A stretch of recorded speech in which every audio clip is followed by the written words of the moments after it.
দীঘার অন্যতম পর্যটন কেন্দ্র অমরাবতী পার্ক। এই অমরাবতী পার্কে এসে এক অদ্ভুত দৃশ্য চোখে পড়লো।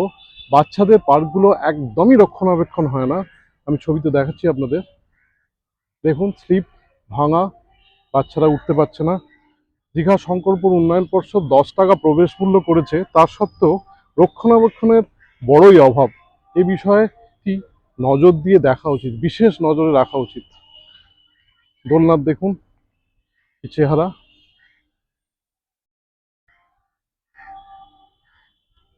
দোলনা ভেঙে পড়ছে। ছোটদের সামনে আরো দেখাচ্ছি আমি।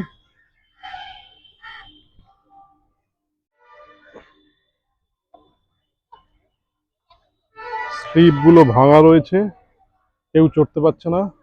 বাচ্চারা উঠে বেশ হতাশ হচ্ছে। বাবু, স্লিপগুলো তো ভাঙা রে, এখানে ভাঙা, উঠলে লেগে যাবে, চোট লেগে যাবে। দোলনার অবস্থাও খুব খারাপ। তো মডেল রয়েছে, তার হাতগুলো ভাঙা।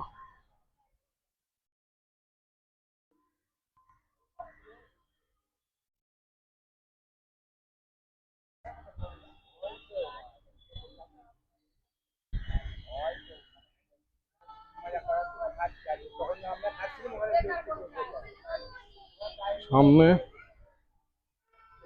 স্লিপ রয়েছে হাতির, সেটিও ভাঙা।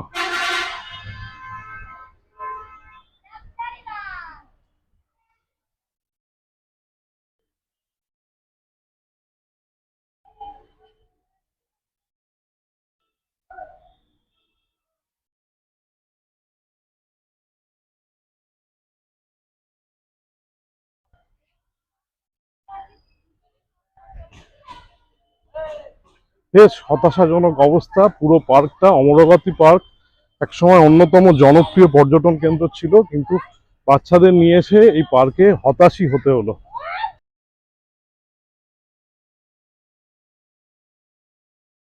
দীঘা ও শঙ্করপুর উন্নয়ন পর্ষদের আরো বেশি নজরদারি করা উচিত বিষয়টি। মানে বাচ্চারা এসে বেশ হতাশই হচ্ছে এই পুরো পার্কে। দেখুন কি চেহারা।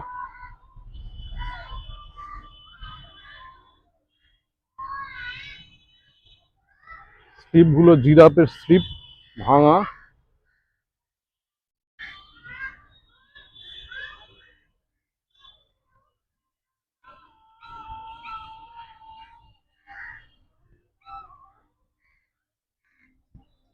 এখানেও দেখুন, ছোটদের মেরিগো রাউন্ড ভেঙে গিয়েছে, পড়ে রয়েছে মাটিতে অবহেলায়।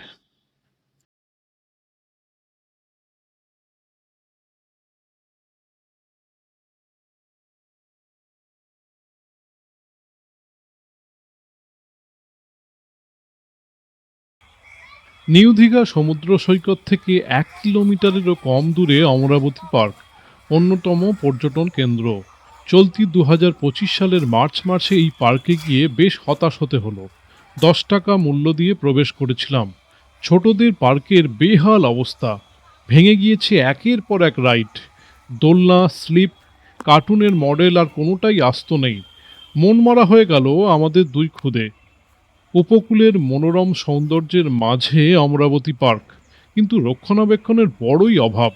এত বড় জমিতে সবুজ বাঁচানোর তাগিদে কঠোর নজরদারি ও রক্ষণাবেক্ষণ প্রয়োজন।